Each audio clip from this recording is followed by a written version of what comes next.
আন্তর্জাতিক জাহাজ চলাচলের লক্ষ্যে হরমুজ প্রণালী দিয়ে নতুন একটি রুট নিয়ে ওমানের সাথে সমঝোতায় পৌঁছেছে ইরান, যেখানে দেশের যৌথ সমন্বয়ে পরিচালিত হবে সামুদ্রিক জলপথটি।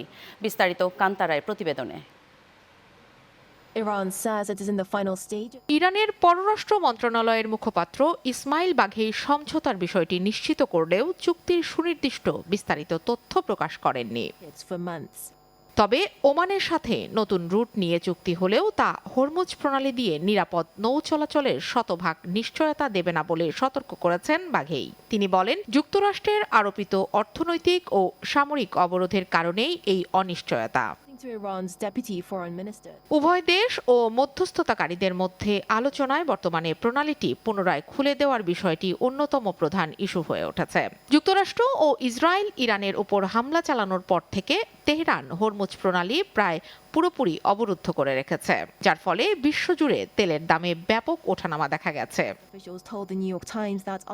এর আগে মার্কিন প্রেসিডেন্ট ডোনাল্ড ট্রাম্প সতর্ক করে বলেন, প্রণালীটি খুব শীঘ্রই খুলে না দেওয়া হলে ইরান ভয়াবহভাবে ক্ষতিগ্রস্ত হবে।